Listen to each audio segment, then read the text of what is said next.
my black and white scarf, my black and white scarf, my black and white scarf, my black and white. Yeah, it's black and white. We're just black and white. It's my black and white. It's my black and white scarf.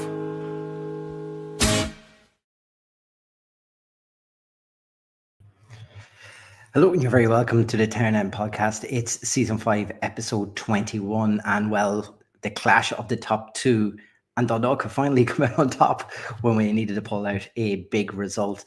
To go through this game tonight, I'm joined by Gally. How are you, pal? I was grand until I forgot to unmute myself. Good evening, first of all. How are you? The feeling all this week was around that this was kind of building to a big match feeling to it.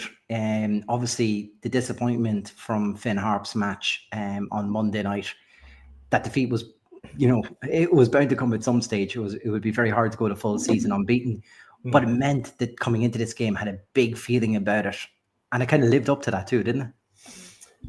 Yeah, I rightly or wrongly, we said on last week's show, I won't say I did, you take a game by game, but their heads would be maybe figured on tonight's match.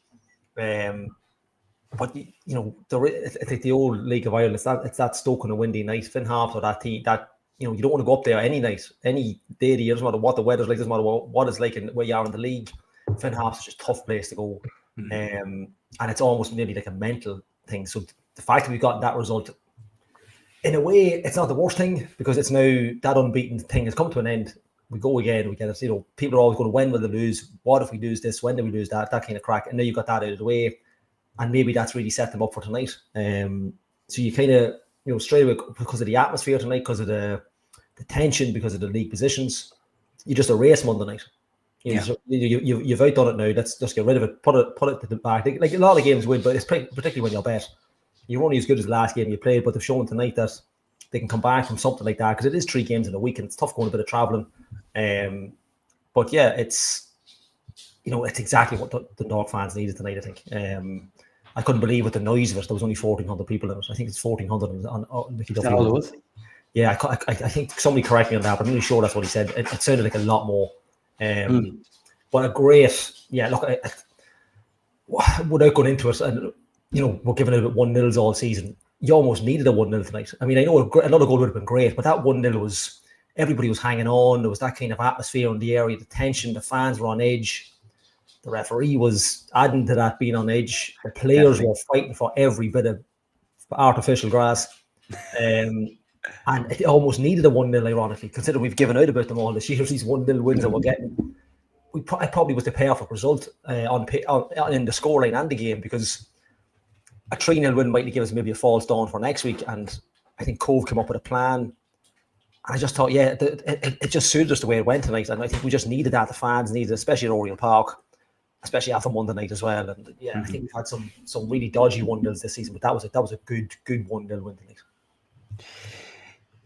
To look at the starting lineup, you wondered how Kieran and Ken were going to approach this match. But as soon as I seen Ruby, Kenny, and Ebbe, basically they just threw everything at it. They knew how important it was to get a win in this or to get something out of this game. That's pretty much nearly all our attacking options that we've seen all year, all thrown into the one game. It's kind of put all the cards in and see what comes out of it. Yeah, and it's a big game to do it. It's not like, and in fairness to Ken and Kilduff, they haven't shied away from anything all season. They've gone for it. Look, you could question maybe 1 or 2 maybe lineups over the season, but when you look at that tonight, a game where it's not a must win, but it has that kind of feeling of, you go back. I know I'm probably bigging it up a little bit much, or too much. It had that when we played John Caulfield Cork and Oriel Park for the league title at the end of the season. I'm not saying it's that type of level, but there was that kind of build up to it in that. Yes, Steph. We just needed, I think there was that kind of edge to it, even though it still is only, we're only halfway. It's June. But it had that kind of, fight or die type thing. You got to go out here and put this result on the books to kind of lay it down that, we're in this to win it. We're not, Monday night was a flash in the pan, and it's just a bad luck for us. But it had that kind of, it just had that kind of tension in the air, and it really was almost a perfect. I don't want to say perfect storm, a perfect kind of coming together of two teams that they are clearly going to be the teams. There's no doubt in my mind these are the only two teams that will win this division this year. You know, Cobh are excellent. They're probably lacking a bit up front to deal with the likes of Mayo's pace. But I mean, these are the two teams that are going to be in it. We're going to be sitting here in a couple of months' time, and these are going to be the two teams that are going to be in it again. I've shown it tonight that the game had everything. It had, a whistle-happy, card-happy referee. It had tension in the air. It had coaches being booked. It had everything, and it's remarkable that it's only 1-0, but we were to a man we were excellent tonight, and we've just shown that we're in this for the long haul, and we're in it to win it. Yeah, just no fighting over pizza tonight. But the one thing it definitely did have was a cracking opening, and we normally don't start that quickly. We certainly don't score that early, but Femi Arumi with an absolute cracker, like, to really ignite Oriel Park tonight. Yeah, and it's the only replay I've seen of the game, and it felt watching the game he was a lot further out. I didn't realize he was actually that close. Not that he was too close, but it actually felt like he came from 40 yards. It was hit like a bullet, and it was just an excellent win. Or an excellent win. I'm reading this locals comment here. It's an excellent, considering the Ruby that we've. I don't know what we were kind of hoping he'd come in maybe and give it a little bit of a pace on it, a little bit of strength, but we definitely didn't see that. Like Kilduff over the years would have been with the flick-ons he'd had, he would have been very proud of that. But it's a fantastic way to start that type of game. Early doors, got the crowd going. I think the crowd were going from the start. We had, the tragic passing of Kofi during the week. There was a minute silence before the game, a minute's applause, and like that really set the tone. Fans were ready to go then for that kickoff, and I think Ruby in particular, we'll talk about man of the match, a little later on, but he's done himself no harm now. He really has. I mean, we talked about it against Cobh down there, ironically, but he's done himself no harm. That finish tonight is, it's. Does every player go for it? Does a Dean Ebby go for it? Does an Owen Kenny go for it? Probably not. You're probably looking at someone like a Gaxa maybe, who unfortunately is in the stands. But yeah, that quick thinking, no messing. That's what we need, and that's what's going to get us over the line, hopefully in a couple of short months' time. Yeah, I think the interesting thing for me was pretty much that front three are all involved. Like that long ball comes in, Owen Kenny wins it, moves it out towards Mulligan, who swings the long ball in. It's contested and loops up into the air. Dean Ebbe kind of occupies enough of the defender, whether he kind of gets a touch, knocks it on to Owen Kenny, and Owen Kenny's kind of bounces off him. He's trying to make that bit of space for him, but then Ruby just says, "I'll just do the overhead here." And like if you were to interchange those players, and Ebby probably takes it down, takes it on the chest, maybe tries to turn. Owen Kenny probably maybe hits it first time on the half volley, and then you've got a Ruby who just like absolutely picks it out. Like he's hit it that fast and sharp. There's nobody expecting it. The defender's not expecting it. The goalkeeper's definitely not expecting it. And that set it up for the night. I mean, I think there was plenty of tension, the will to win in the game from both teams, but I think that just set us apart. We have that little bit of, when you look at that front three there, I mean, there's some Premier Division teams that would want that front three, albeit not maybe at the very top at the minute, but that's such a, like, you've got experience, you've got pace, you've got the youth, you've got players who have a point to prove. The goal was just an ideal way to get going on it. And in fairness to Ruby, he probably had a bit of time. I don't even think he checked behind him. He probably had a bit of time. But sure, who needs it? Like when you've got that in your locker and your pinpoint accuracy with that, and you take a chance because it was early doors. I mean, if that's in the 90th minutes, then he takes a chance. It goes over into the Carrick Road. You're kind of like, oh no, but like that early doors, why not? And if you don't buy a lot of tickets, you can't win. And that's absolutely nailed it, and set the tone for the whole game then, because he had the performance, easily the best performance I've seen from him. He was sensational going forward then for the rest of the game. Were you surprised with Ruby?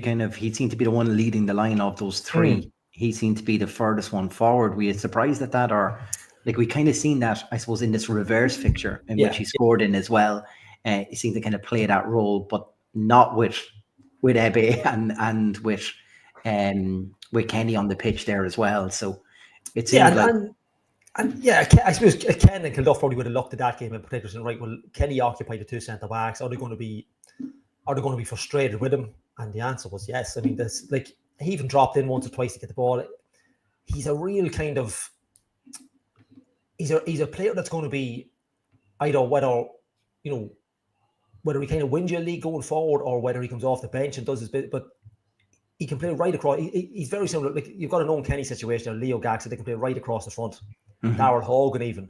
Also, right, maybe like you're talking about Ryan O'Kane, maybe in the Premier Division from last year, but Ruby has come in tonight and just led the line, and they've just complemented each other well. They maybe just work for this game. I don't know if it's going to be a thing going forward, but there really is no need to change it. I mean, we're talking about a Ruby. Mulligan in the first half as well was excellent. Ward again running the show, playing it right back at one stage, pinging the ball from there. Ave Delvin.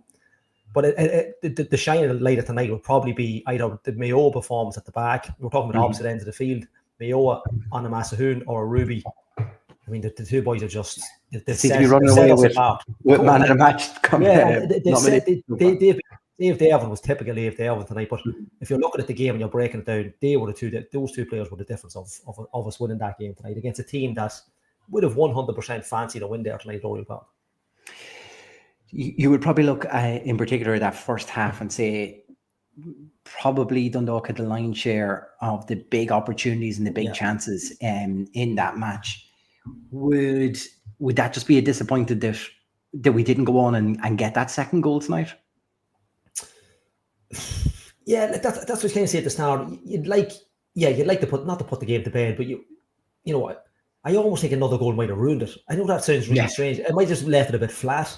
It definitely get the tension in the night. Yeah, because it was that 1-0, there was always that opportunity for Cobh. And I say the opportunity, the midfield are probably going to get them a goal. It didn't see the vet going really up top for them. But that 1-0 just kept everybody on edge, including the staff on the sideline. I haven't seen an animated dugout like that. Oh, probably I don't know when. It's really it was great. It's opera stuff. It's Ken Kieran getting booked was just for a needless, but he hasn't even stepped out of the tactical area. It's mental that he got booked. But I just think it needed that. I mean, look, you'd love to get another goal. Maybe somebody get a hat trick. Look, they're ideal moments, but I almost think the 1-0 suited the game tonight because Cobh were just hanging in, and they always had a little bit of a sniff of a chance. And when you've got a referee that's an absolute ham, you're going to get that kind of game. It just makes for a match, and it was a proper League of Ireland game. It wouldn't have been out of place in the Premier Division. That was the kind of energy that was there tonight. That's the first time we've had that in Oriel Park in a long time. We've been waiting for Kenny, even though it's only just under 1,500 people at the match. It felt like there was about 2,500-3,000 of it. And like Frank said there, it's going to be a good night. Like Frank said, not to quote him, but it's going to be a good night with the shed singing, because I'm usually there. I go up to watch the games. I can't watch the game at ground level, but it's going to be a good night when the shed are at it. And look, I think it's. Could you be disappointed over another goal? Maybe. I mean, Owen Kenny's had some good, decent chances. Ruby's had a great chance as well. But I mean, no, I honestly think the one that lended to the game. I think it added to that game and added to the kind of the buzz after it. And I think it was just the right 1-0, I suppose. After giving out about them all this season, the right 1-0 for the right kind of game. It's one of them things, like you say, we had some big chances for that. Ruby takes one down on the half volley and tries one from large, and then Sean Keogh's one wasn't too far away from that either. And it seemed though at the start of the second half that Cobh were kind of probably given that little wake up call. It turns out to be a massive save from Enda Minogue to keep Dundalk in this game. Yeah. And again, you're talking about a goalkeeper that probably expected to have more to do. Maybe I don't know if that's harsh. Maybe on the Dundalk defence, maybe we expecting Cobh to have a little bit more about them. But he's had one or two kind of they've given him the ball a lot at the back, one or two kind of slices off the ground, but they keep his composure for the save. And in fairness to Dundalk defence, I mean, Mayo has been excellent at the back. They haven't really given an opportunity to Cobh. I think it was one over the top. The striker's name is escaping me completely after me calling them out at the start of the whole night. But I think that three, that Leonard, Minogue, Leonard, Mayoa, it lends itself to not keeping Minogue very quiet within reason. But I mean, it's a sign of a good goalkeeper. I think that can practically do nothing for 80 odd minutes and then pull off a save. Whereas I think it was Keane Murphy, wasn't it? Keane Murphy, yeah. Sorry, yeah. I was thinking of Keane Coleman. And I knew I didn't want to say that because it's literally the opposite end of the field. But we'll mention him in a minute as well. But it's, I think, look, we've talked about Minogue almost every week he's played, and he was Kilduff's man early on, and he's shown tonight that he is that kind of stalwart. He is that kind of top. Not that we haven't had top goalkeepers over the years, but it was something we'll probably missed over the last couple of seasons. And I think he's been excellent. His distribution is excellent. His kind of command of the area. Once or twice balls coming over the top and he's dealt with it very clean. He knew when to let it out as well. I think he's actually dived for one, but knowing rightly well it's going out, just let it go out. He kind of play it off the defense. So it's look, he's played the game really well. He's he hasn't really had a lot to do, I suppose, in a big game, but what he's had to do, he's been absolutely perfect. Games swinging back and forth on those big moments. It seemed that we were, kind of, like I said, that big chance comes in for Keane Murphy. It doesn't go in. We kind of huffed and puffed. There was another one from Kenny and Ruby, that one just goes wide and the other one saved. You just kind of wondered, was there something coming? And like I said, this probably added to the tension. You throw in some kind of reckless cards from the referee as well, puts an extra little bit of spite into the game as well. The sending off, like it really comes down to the free kick before that. So they've won a very contentious free kick for me. It looked like it might have been Sean Keogh, or maybe he might have gone in sliding for the ball. It looked like he won the ball right in front of the Dundalk bench. But as soon as he didn't give it, the Dundalk bench jump up in protest for the free kick being given. The free kick's been set. Two players fall over, Mayo on our side. I'm not too sure who it was for Cobh, but then the ref randomly picks out Darrell Organ and Keane Coleman and gives both of them a yellow card. Neither of which I thought. And it almost looked like he went to the assistant referee. He didn't go to him directly, but he almost spoke to him. I don't know what kind of the system they have on it, but I don't know whether they've both gotten it wrong, because clearly the linesman should be looking across the line for the free kick, so he should be able to see what's happening. He should be concentrating on anything else because he's holding his line for offsides. But I didn't really know. To me, I don't know where he plucked Darrell Hogan from. I definitely didn't see him in the. I know he was definitely arguing, but I mean, I don't think there was anything malice. I don't think there was any kind of physical act on it. Now, look, I'm open to criticism. Anybody's seen the replay, but where he's pulled the two cards from, I don't know. Unless it's for Mountain, but that's like you're just he's your captain. Of course. They tell you before every game in grassroots football, I only want to speak to the captain. They don't want to speak to everybody else. So you can't have it every way. But there's plenty of, like, I think it was 9 yellow cards tonight and a red. It wasn't even that sort of a match. Yeah, and it's not even. And then like we'll talk about obviously this one, but then there's A.F. Devon getting booked for like an absolute. It's not even a free. Never mind a booking. It made no sense. It's an absolute crunching tackle. It's typical of A.F. Devon, the way he plays. Got the ball. It's not like he's coming in the back of the play on and nicked it away and caught his ankle. It's just a head-on collision. Not like with leg-wise, I mean, not a head-on. It wasn't even it's not even a foul. Never mind a booking. The fact he branded a yellow card is frightening. And then he got one from Mayo as well on the sideline. A push that wasn't there. Ken Kieran, I thought he was going to just strip off the jacket and start fighting. But it added to everything. But I mean, someone's got to look at them and say, look, these decisions are crazy. Now look, once you get yourself booked, it's debatable. He's saying he didn't clip Devon. There's no reason for Devon to go down. Really, he's in down the wing, but it's a silly thing to do. No matter whether he's clipped, he's gotten too close to him after just been booked minutes before. So he's going to be sent off. But I think the referee didn't lend itself. He was always going to be open because once he started, I think he gives 3 or 4 fouls in the first 6 or 7 minutes. And once you start that, you can't stop. You have to keep everything's a foul then, because you've set the tone for everything.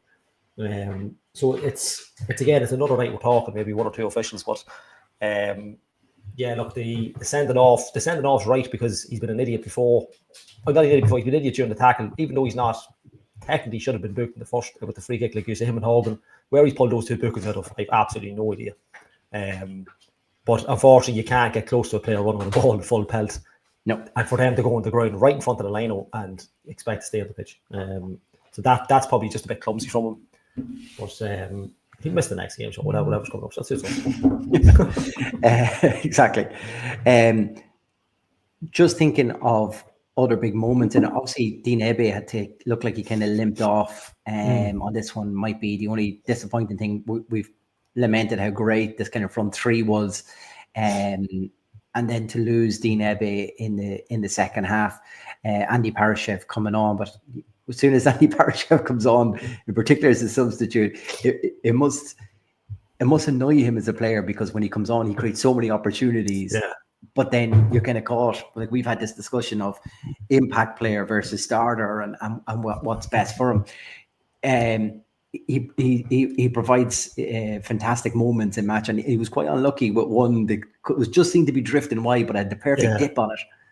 I'd like to see how wide it went, because in the stand we were up. We thought it was in the top corner, because from the angle with the lovely cracking glass that's still there, that you can't see half the pitch, it looked like it was in.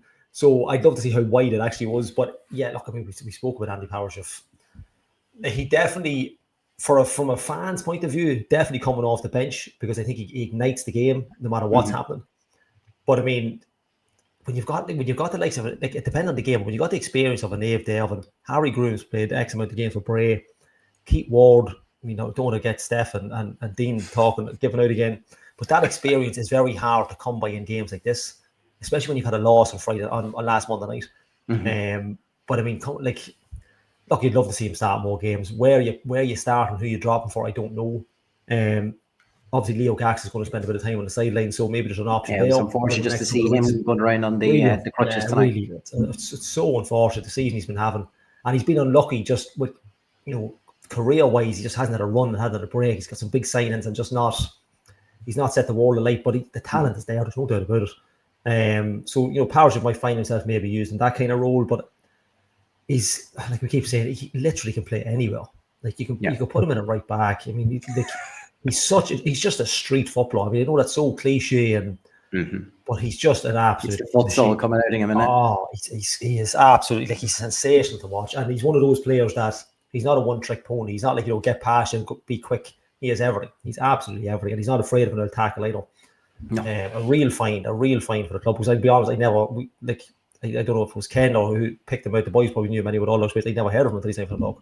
So, an excellent. Obviously, Darius Kerr was doing his work with him, I believe not. But an excellent. I think he might have been at Bowes. I wonder, was he at Bowes? That's right. Ken was there, so Ken might have known something. Yeah, a real player that you want. Like, if you're struggling in the game, he's the boy who's going to come off and change it for you. There's no. He doesn't have bad games. He doesn't come on and not make an impact. I know it's only one season we've seen him in, half a season. Every time he comes on, and I even think opposition players know what they're going to get, but they can't deal with it. His feet, his footwork, he's deceptively quick. He just runs he plays like he's a child. And another Payne's match, he just goes about. I don't know what structure he's given. He doesn't seem to have. I don't seem to say, look, do this, do that. I don't think he's that thing. He said, look, just go out and impact the game. I think he's almost got that free role almost. He's such a good player. It seems like the sort of player who would thrive off having that free role a lot more. 100%. Just we mentioned Enda Minogue with a big save at the start of the first half. There was another one in the second half where one of the players, where it's a cross or a shot, where it's one he just kind of has to see over the crossbar, and you just think for Enda Minogue, I think for whatever errors that's kind of maybe crept in upon his return, he needed a real solid game like that tonight, I think, and he done everything was asked. Once or twice he picked up those, he collected the ball at the highest point, took the knock, even though the ref didn't seem to want to give yellow cards for those ones. But he collected it at the very, very end of the match. They had another free kick and they launched that into the box, and he comes and collects it as well. Like, and it's that calming influence over exactly what we needed tonight. From Enda, like, and that's kind of key moments in this, and you could see their heads going down when he came and collected it. Yeah, and I don't want to go on with other goalkeepers that have come before him. We had a lot of goalkeepers, but who hadn't got experience in the league. And look, I'm not saying you have to be, years of playing league, but we had the Nathan Shepherd, who was excellent, but came in raw. We had Monroe, we had Shelby. We'd all these people that come in that hadn't played the league. And now we've gone and signed someone. And look, Peter Cherry's got lots of experience as well. Now we signed someone on number one who has experience in the league, has plenty of matches at that loan, and it has a proven track record of being in League of Ireland, knows the league, knows the players, and he's such a command presence. He doesn't look like your average intimidating goalkeeper. He just looks like, he's not like your big kind of 6'7" goal. He's a, when you look at previous goalkeepers we'd have had over the years, and I just think he has that influence, especially when you've got two young centre backs. I mean, Mayo's still young. I mean, Vinnie Leonard's, he's 9 years of age or whatever he is. And Mayo he's still young. I mean, McGill's only what? Is he 21? Between the two of them, they're 26. Do you know what I mean? It's a crazy stat. Mulligan's very young. I think Sean Keogh's playing with the Irish under 19. Exactly. And Mulligan again, we kind of half mentioned Mulligan, and again, another young player, had a great first half as well. I think he might have come off with a bit of a limp as well, or tiredness when he came off as well. But Minogue has that influence with the two boys at centre back. I mean, you've got someone like McHale. Because McHale came in and was a real calming influence. Yeah, and again, but it's not even getting into the starting lineup. We expected him to come in from Pats and just play, and he hasn't. What I liked about that substitute as well, and whether it was enforced or it was planned or thought, at that stage when Sean McHale comes in, they're literally lobbing long balls in there, and having that extra height advantage with McHale made a massive difference. Yeah. He'd seen one or two over the line, just knew to get the body in the way, let the ball run out of play and stuff like that. Like that bit of wildness, I felt got us over the line tonight, where previously we've collapsed with late equalizers, whatever, and points have gone off us. And that brings me to my next point, was we seen against UCD, we're in total control of the game. We give away the ball late on, and down in the opposition half. We talked through it, how on earth, from having the ball basically in the opposition around their corner flag, 60 seconds later the ball's in the back of the net. We lamented that so much 2 weeks ago. Yeah. This time, with Andy Parashef and Daryl Horgan have the ball in that corner, and between the two of them, they must have won about 5 throw-ins from it. Just completely. And I even think on your side of the pitch where the camera was in the far side, Ruby had a bit of time at the end as well.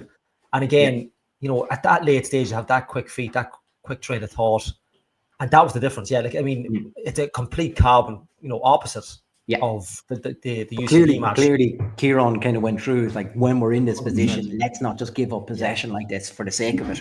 Let's try to hold on to it. And if we lose possession, we're losing it up that end of the pitch. Unlike what happened previously, we give away a throw-in inside our own half. It was much better. Like Jason probably just said, just game management tonight seemed to work so much better. And that's those little details now. Yeah. And to be fair, I think we talked about it before. When you have a lot of young lads in the team, this is what can happen. You only get this sort of experience from playing. Of course. Yeah. And clearly, like I said, this time it's a Ruby and Parashef and Horgan. In particular, Horgan, you think it's a lot more wilier than this. You could see him coming to take throw-ins, telling Sean Keough, relax, you go back. We'll hold this up here. And that's the sort of game management that gets you the 1-0 win. If you know what I mean, it's not a panic, it's control. It's knowing how to manipulate the end of this match and eat up as much time as we could. Yeah, and what this team, if you look at the short time that this team's been together, I know a short time, probably talking 8 months probably in total, but they've gone through everything. They've gone through all the outcomes of matches that could happen. They've gone through it all already. They've won a lot of games, but then they've been on the end of some draws that probably shouldn't have been draws. They've had one defeat, but again, it's a surprise defeat. They've had games where they can't hang on, but they've still been in there. Like I keep saying, we're at 80% and we're better than everybody else. Is 100%. Like Cobh were flat out tonight. I don't think Cobh Ramblers play any better tonight, with the exception of maybe signing a striker that is pacier than Mayo and Amasahoon. I don't think they're just not at our level. Yeah. But Barry Coffey's not bad, mind you. Well, no. I mean, there is some side. I mean, Keane Coleman's an excellent player. I mean, he wouldn't look out of place playing Premier Division football. It's madness. But I mean, there is some cracking players, right? I think their squad is that's what you're going to get out of them. They're still an excellent team, but we're not creating that gap. We've gone through it all in this season, and maybe that game of Finn Harps Monday night and tonight's match would say, right, well, like you seen it after the game, you seen Dave Delvin. Luke Murphy went out straight over to Enda Minogue after the match. These boys are just well up for this, and that's like a cup final there. I think it's massive. But you can't forget that we are a young squad. They will make mistakes. Mm-hmm. But I mean, I think when you look at I don't know if anybody got. I don't know if Jerry Scully got a picture. Vinnie Leonard out jumped 2 centre forwards, a midfielder, jumped right in between them. If anybody got on a photo, print it off and hang it up and frame it, because he out jumped the 2 of them from a standing still position while the 2 boys were in full motion and headed the ball. And that's what you're looking for. That's what these young players. They are young, but they've been handpicked by these lads to do a job. And that passion from the sideline, from Bernard Freeman, Jason Kelly as well. Happy birthday, Jason. That was announced as well. And I think give we happy birthday shout. Happy birthday, Luke Murphy. I keep Luke Murphy again going out to Enda Minogue. That's it's a team event. We're back to this. It's not individuals anymore. It's a team. These lads are a team. The physios and everybody was out. It's a massive win tonight. Massive win. Young squad, older players. It's the perfect blend that they have, and they just go back to the original point. They've gone through every emotion this season already. Let's just kick on now and get these wins. Look, the 1-0 wins we've waxed lyrical giving out about them, but I think tonight's match will show you that kind of 1-0 win in that kind of venue, that kind of Oriel Park on a Friday night. Yeah, there's a way to win in that. Like somebody said there, game management. Jason Crawley, sensational. Yeah, cracking. On the Shed side, it was Owen Kenny made a beeline at full time straight over to the Shed, and you could just see the emotion pouring out of him. And same with Ruby, they were going hell for leather. When we had pulled off the win at the end, and Mayo with the big Dundalk flag and everything. It just had that big game feeling tonight. If it nearly felt like there was only a handful of games left this season. And this is it. And these 2 teams were going to go hell for leather till there was a winner tonight. Yeah, and how many times have we come on? And not that there's many people paying attention to us, just but when you look at the socials, maybe the day before, the day after, or when it's fresh, there's a lot of giving out. I mean, and look, we're guilty of that as well. You're kind of frustrated that this team can do more. We haven't hit 50 or even tonight. We still do better. But we've done enough on the big stage against that kind of opposition. Because, like I said at the start, they're going to be the two. We're going to be the 2 teams in this. It's going to be one or the other winning this league. I don't think there's enough in everybody else. Yes, it'll be promotion runs, but I think when it comes down to it, it's all said and done. We have the back, and so do Cobh, to maybe, if we need to sign 1 or 2 more players, we can, and we have the strength and depth to bring it right down. And I think these will be 2 teams in it. So to get that win at this stage of the season, because we don't play Cobh now. Is it the last game? Or is it the second last match? October, I think it's the next match. So it's like that. There's probably 15, whatever X amount of games there is between on a cup run. So we won't see them again until maybe you're potentially talking the league could be over by the time we play them again. And that you'll come back to tonight's match, and especially just after the Finn Harps game. And I think the club needed that win tonight. Everybody needed. You can see the people in the stand, John Temple. You can see all these people in the stand. They needed that win tonight. Yeah, it's not that they needed the win; they needed the type of win it was. They needed that. We are fighting, but it never. You are correct. Cobh Ramblers away last game of the season. Last game of the season, yeah. So I think that's the 17th of October, I think. So we should be out of not out of sight, but I mean, you'd like to think we're going down there having. You wouldn't want anything to be underlined. The week before. Yeah, and I think that game there will set the tone now. Hopefully for the night. We talked a couple of weeks ago. We didn't really want the break. After it was the UCD match. There was a break after UCD, is that correct? Yeah, before that. Yeah. So we just wanted to play. It was the 3-2 victory over Wexford. Remember? That's right. Yeah. So, we played last week. We've done all right, and then we've come in Monday night. But tonight, I think they were well up for it because of Monday night's match. They said, right, we can't do that again. You got to get out there, and everything worked tonight. Everything that they've kind of put into place in different matches came to the fore tonight. And I mean, we could give away a pizza for every player. We won't. Well, there is 2 in particular, which I think was always going to be the 2. Yeah. Are probably piling ahead. For me, we might as well get into it now. Me, I just thought Mayo was exceptional tonight. There's been people wondering, he's a big stature. Tonight he got a good physical battle and dominated. I don't think he lost a header. I don't think he lost a header today. He won everything in the air. And people might question sometimes his heading ability. He won everything in the air tonight. Used his body incredibly well. Once or twice he just got his body in between the player and ball, used his shoulder charge as well, was dominant in nearly everything he did. And his passing ability was exceptional tonight as well.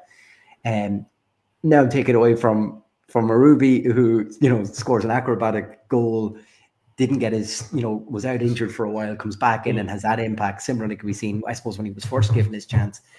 But for me, that victory today is all built on a solid defense going forward. I just didn't think all the talk coming into this was we're this wounded animal coming back from the Harps match. How good could this Cobh? If this goes wrong, we're 2 points behind, blah, blah, blah. Barry Coffey, top goal scorer in the league as it was going into this. You're thinking it's got a recipe for disaster. And I just thought, to a man, the whole team stood up to that and really gave a really good account for themselves. But for me, I just thought Mayo was just even a little bit more tonight. And so for me, he's my man of the match. Yeah, I was. I thought you would have went for Ruby, so I thought it was going to be a 50-50 split. But I'm in full agreement. That's all right. The thing for me would be that a Ruby's goal. Ruby was sensational tonight, absolutely sensational. For me, like you say, if you don't concede goals, you'll get a draw at a minimum. And obviously, if you've got a Ruby scoring a goal like that tonight, a sensational strike. But if Mayo doesn't play tonight, Cobh probably score. Yeah, and that's not to talk about any other centre backs, but I think Mayo just had the game. He's probably his first game in the Dundalk jersey under Vinny Peart. He was top class, but that's probably as good as I've seen him in many a game. Like, don't get me wrong, it's very rare he's a poor match. Some of his passing can be iffy, but I mean, I thought he was just an absolute wall at the back, and like the all way himself and Vinny Leonard complement each other so well. McHale when he come on at right back. Sean Keogh, I find it difficult to say there's a better left back in the country than Sean Keogh on his day. I don't. That's Premier Division anything. But I'm just. I feel bad. We think we're giving the players the pizzas here. It's Ruby he's just been pipped. Mayo was just absolutely sensational, and he's the type of player. You can play him in the midfield. You can play him at CDM. You can play him at right back if you need it. Well, I think we have seen him kind of at that CDM role before when he first burst in. Yeah, I would argue that if he doesn't play tonight, Cobh probably nick a goal, and it probably ends up in a draw because we couldn't really get the other goal in. Ruby's goal is sensational, but I think he scores it anyway. Even if we don't have Mayo at the back, I think Mayo is the difference tonight. I know the goal it's harsh to Ruby, but yeah, I'm in agreement. I think Mayo was absolutely at it. There was nothing like we could have played from a raw. He wasn't giving anybody an inch. I thought he was excellent. I'm going to have to start scrolling through because there's a lot for both players. Like, to be fair, it's a Ruby. There's some for A. Dervin as well, who I was actually surprised played tonight, considering he went off at half time up in the Harps match as well. But right, we'll Tony Martin just coming in with a sneaky one there. Oh, Tony, we devil, we devil there. 11:39 on the clock here. We devil. There'll be Stuart's inquiry there if that one goes ahead.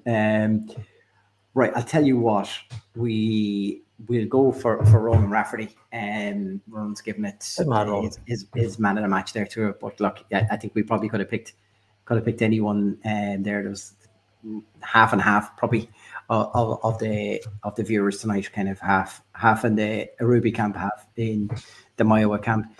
This is going to put it's going to make them bounce into the week, you'd like to think, coming in ahead. Yeah. Also, before we go down to Kerry on Friday, on Tuesday, is Tuesday the 1st, the transfer window will open as well. So, like, we know J.R. Wilson is definitely coming. And you'd like to think there's more arrivals on its way also. And it's that question of now, we talked about this last week, of what sort of a player do you bring in? Is it experience for the Premier Division, or is it someone to get you over the line for the First Division? What do you do? For me, it has to be somebody. I think the days of Dundalk signing players as a stopgap, let's give us 6 months there, unless there's somebody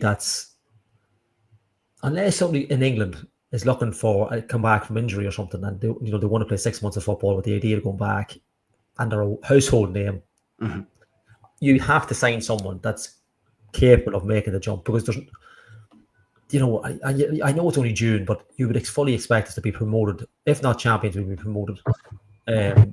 So you have to plan for the Premier Division. Worst case scenario, we don't go up, you sell them. You know what I mean? But you have to plan with the Premier Division in mind. And you look at, like Tony's mentioned, there is rumours going around. There's, I think that, and the rumours are the same kind of 2 and 3 players. So you're expecting, you're not expecting too far from that. But you have to get players in that are they have to improve the squad first and foremost. There's no point bringing boys in. Like, we're not injured, we're not mad on injuries. Like, it's not like, squad numbers wise, there's arguments we probably don't need it. But when you're not kicking on like you should be in the league, look, I know we've won tonight, but you'd like the gap to be a little bit more coming into maybe kind of last 5-6 games of the season. So if you can get a player in that can make that difference, like Wilson might, and are capable of maybe making the jump with us, then and provided it's within our budget, we don't want to go spend stupid money either. But it'd be interesting to see who comes in, what positions, and if they will. Well, I suppose will they start? Will they? I doubt they're going to get promised anything with the 2 boys. I don't think anybody's promised anything at Oriel Park anymore. I think it's interesting as well that you've got Ethan Vaughan and Norman Garbett seem to be there or thereabouts. Like, I think there's talk of them maybe only about 2 weeks away. They're going to come right where we need them. Yeah, like Garbett's been so unlucky. He's been so unlucky, and he got injured at Oriel Park, and he started really well in that match. And it's just when he came on, he did. He's been so unlucky. And Ethan Vaughan, like, unfortunately for Ethan Vaughan, you forget he's there. Pre-season. Yeah, you just forget all about it. You forget he's there. And again, a good player, good talent. So we've seen how short we've been on the bench at times. Like, it's these strength in numbers is exactly what we need at this time of the year. Yeah, and the boys, like, let's be honest, some of the young lads, now's their chance to get minutes. And unfortunately for them, if they're not going to get the minutes now, when we get promoted, it's highly unlikely they're going to get them there. So, they're probably going to be loaned out and things like that. So they are kind of at the minute to kind of pack out the squad. And it's great to see them getting minutes. There's 1 or 2 that I'd like to see a wee bit more of. TJ Malloy, I'd like to see getting a run a little bit more. But again, in a game like that tonight, you can't really, you're not going to take off any of the front 3, ideally. You don't want to take any of them off. But yeah, it's. I think any signings coming in, no matter who they are, first of all, they have to improve what we have. And they have to be capable of should we get promoted, which you'd like to think that they can be in that squad or in or around that kind of conversation of, being in the 11 or the 16 on match days or 18 on match days, whatever it may be. But yeah, they have to be, when I say improvement, they don't have to be better than what's on the pitch. They just have to be at that level. Because, there's a lot of these players are going to make the grade, no problem. And you'd expect a lot of them to maybe stay with us for the Premier Division. If I'm talking, I hope we don't go back to bite all this Premier Division talk. But you 100%, in my opinion, you need players that can possibly sign 18-month contracts and be in that squad for next year. I think you have to plan ahead. I don't think there's no plan for tomorrow. You have to plan long term, I think, at Oriel Park now. Yeah, but I suppose if you just look ahead to this Friday coming, we've a week now to prepare. Like I say, it's hard when there's a quick fire run of fixtures like that. Yeah.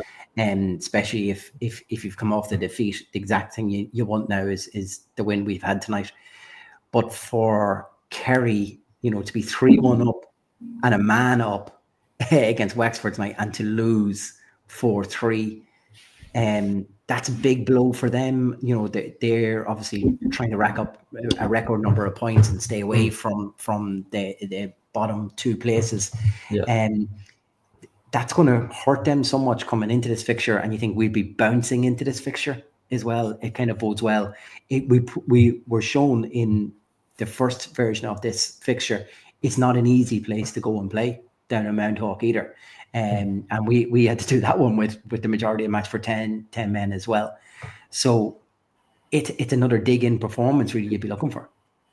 Yeah, and probably as with most of the first division probably is a dig-in performance at the minute, especially Dundalk have made it look like that, unfortunately, for the last couple of weeks. But Kerry will remember that game. They will remember the last time they were down there. And yeah, tonight's win it'll enthuse us, But their defeat tonight will absolutely just like they will not want that happening again. They won't even want a defeat on the books. Never mind a goal scorer would have been winning not comfortably, but they've been the 2 goals up. But that'll hurt them, and they'll be well, they should be as professional footballers or semi-professional footballers be itching to get going.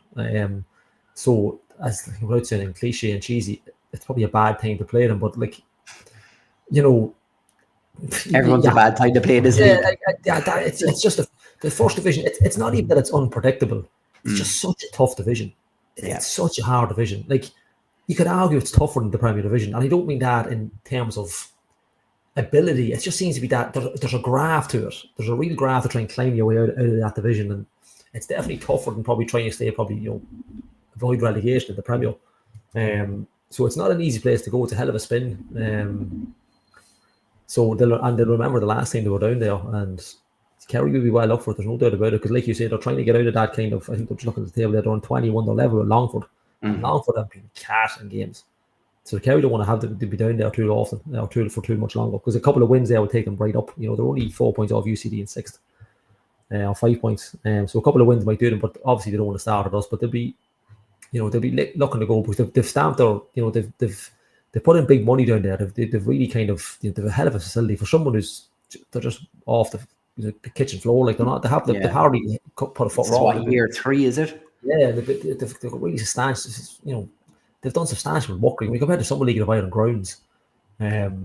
So they got to start up in the ante, I suppose. And look, they're not going to be fighting up our end of the table just yet, but they'll want to keep themselves mid-table so they can maybe attract players for the next season, or managers, whatever it may be at the time.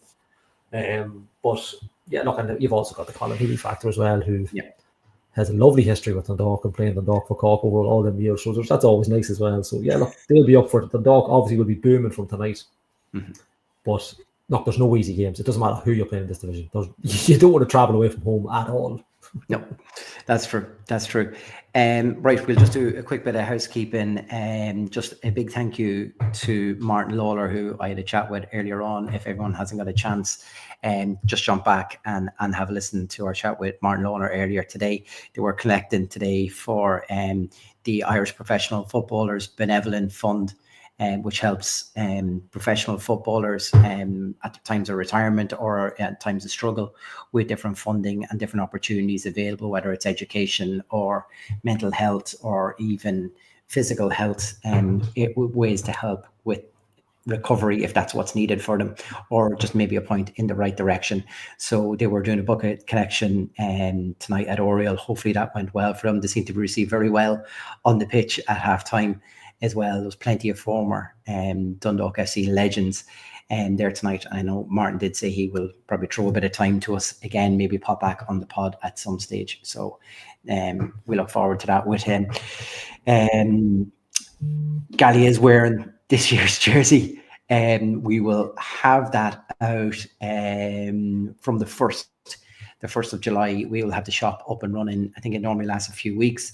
And then the jerseys get sent out after that. So once again, we have teamed up with PlayerFit. It's a cracking jersey, a throwback to the 2006 season, which of course was back in those first division days. A season which some people remember for winning a playoff and then being told we didn't have a very good PowerPoint presentation by the FAI, which meant that we didn't actually get promoted that year.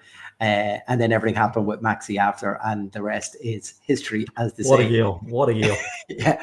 So if ever there was a jersey and a time to remiss back. But of course, the other side of that is that was Giller's first year in charge, and starts putting, I suppose, the bricks together. They will eventually get his promotion 2 years later.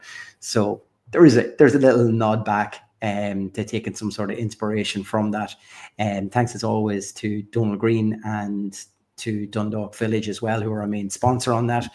We will continue to give the profits from this jersey go back to Uganda, to that particular charity as well, who do amazing work with helping with different projects in Uganda whether they're irrigation, schooling, or just improving infrastructure for the people there as well. So it's an amazing charity. We're able to raise around €300, I think it was, on our last jerseys. Look, if we can do anything like that again, that'd be brilliant. So keep an eye. We will keep an eye to our socials, I suppose, is probably the best. We will have the link available once the shop goes live. And then once the shop closes, I think it's about 5-6 weeks later. Is that right? Player Fish normally yeah, 5 weeks. Yeah. No, we'll send the jerseys out, kind of similar like they went with the third jersey. Yeah, you'll have time for the next round of the cup. There you go. Perfect. I see what you did there.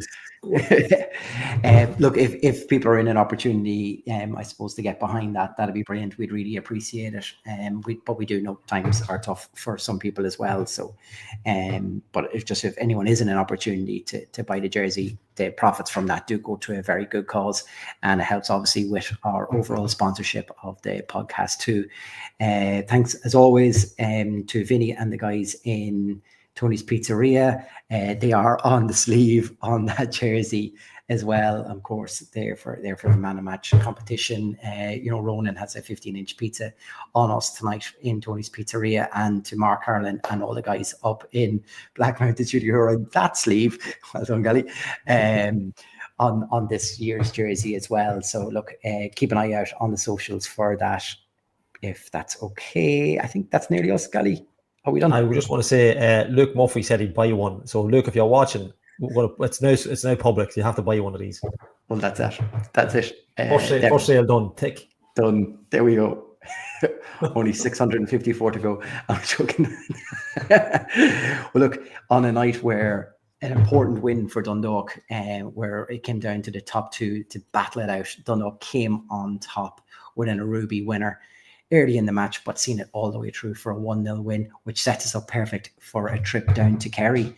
Next Friday, we'll do it all again, and hopefully Dundalk can mount a charge back up at the top and get that gap back open at the top again. Like I said, keep an eye out for this year's charity jersey during the week. That will be launched hopefully Tuesday on that. Until next time, come on to town. My black and white scarf, my black and white scarf, my black and white scarf, my black and white, yeah, it's black and white, we're just black and white, it's my black and white, it's my black and white scarf.